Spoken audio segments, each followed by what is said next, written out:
Hi friends, welcome back to my channel. ನಾನು ಶೋಭಾ.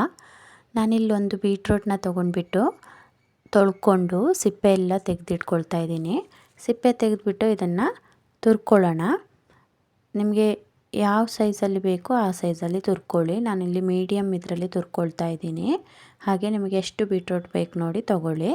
ಇದಕ್ಕೆ ಜಾಸ್ತಿ ಐಟಮ್ಸ್ ಏನೂ ಬೇಡ. ಬೀಟ್ರೂಟು, ಹಾಲು, ಶುಗರ್ ಮತ್ತು ನಿಮ್ಮ ಹತ್ರ ಯಾವುದು ಡ್ರೈ ಫ್ರೂಟ್ಸ್ ಇರುತ್ತೆ ಅದು, ಸ್ವಲ್ಪ ತುಪ್ಪ.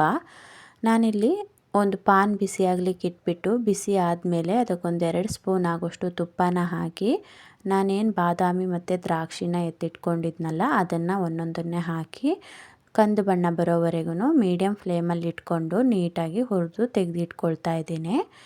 ಇದು ತೆಗೆದಿಟ್ಕೊಂಡು ಅದೇ ತುಪ್ಪಕ್ಕೆ ನಾವು ತುರಿದಿಟ್ಕೊಂಡಿರುವಂತಹ ಬೀಟ್ರೂಟ್ನ ಹಾಕಿ ಸ್ವಲ್ಪ ಮಿಕ್ಸ್ ಮಾಡ್ಕೊಳ್ಳೋಣ. ತುಪ್ಪದ ಜೊತೆ ಬೀಟ್ರೂಟು ನೀಟಾಗಿ ಮಿಕ್ಸ್ ಆಗಲಿ. ಮಿಕ್ಸ್ ಮಾಡ್ಕೊಂಡ್ಬಿಟ್ಟು ನಾವಿಲ್ಲಿ ಏನು ಎತ್ತಿಟ್ಕೊಂಡಿದ್ವಿ 1 ಗ್ಲಾಸ್ ಹಾಲು, ಅದನ್ನು ಇದಕ್ಕೆ ಸೇರಿಸ್ತಾ ಇದ್ದೀನಿ. ಹಾಲಲ್ಲಿನೇ ಬೀಟ್ರೂಟ್ ಬೇಯಬೇಕು. ಸೊ ಅದಕ್ಕೋಸ್ಕರ ಹಾಲು ಹಾಕಿ ನೀರನ್ನೇನು ಸೇರಿಸಬೇಡಿ. ಬೀಟ್ರೂಟ್ ಹಲ್ವದ್ದು ಟೇಸ್ಟೇ ಹೋಗಿಬಿಡುತ್ತೆ. ಹಾಲಲ್ಲೇ ಬೆಂದರೆ ಚೆನ್ನಾಗಿರುತ್ತೆ. ತುಂಬ ಈಸಿ ಇದು ಮಾಡ್ಕೊಳ್ಳೋದು. ನೀವು ಕ್ಯಾರೆಟ್ ಹಲ್ವ ಎಲ್ಲ ಮಾಡ್ಕೊಂಡಿರ್ತೀರಲ್ಲ, ಅದೇ ಥರ ಸೇಮು, ಬೇರೆ ಏನು ಡಿಫ್ರೆನ್ಸ್ ಏನಿಲ್ಲ ಇದಕ್ಕೆ.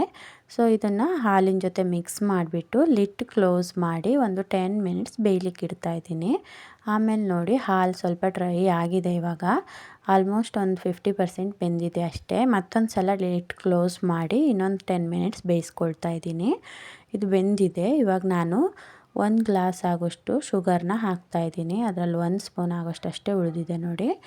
ಇವಾಗ ಒಂದು 5-6 ಏಲಕ್ಕಿನ ಪುಡಿ ಮಾಡಿ ಅದಕ್ಕೆ ಸೇರಿಸ್ಬಿಟ್ಟು ನೀಟಾಗಿ ಮಿಕ್ಸ್ ಮಾಡ್ತಾಯಿದ್ದೀನಿ. ಮಿಕ್ಸ್ ಮಾಡಿಬಿಟ್ಟು ಮತ್ತೆ ಇದ್ರದ್ದು ಲಿಡ್ ಕ್ಲೋಸ್ ಮಾಡಿ ಒಂದು 10 ಮಿನಿಟ್ಸ್ ಬೇಯಿಸ್ಕೋಬೇಕು.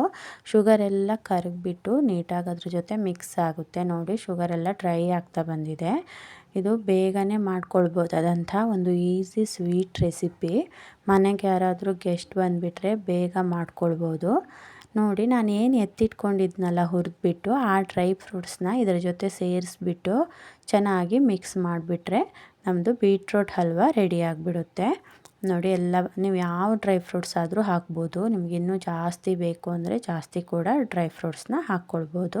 ಹಾಗೆಯೇ ನಿಮ್ಮ ಹತ್ರ ಯಾವ ಸೀಡ್ಸ್ ಇರುತ್ತಲ್ಲ ಅದನ್ನು ಒಂದು ಸ್ವಲ್ಪ ಸೇರಿಸ್ಕೊಳ್ಳಿ. ತಿನ್ನುವಾಗ ಬಾಯಿಗೆ ಸಿಗುತ್ತಾ ಇರುತ್ತಲ್ಲ, ತುಂಬ ಚೆನ್ನಾಗಿರುತ್ತೆ. So thank you for watching friends.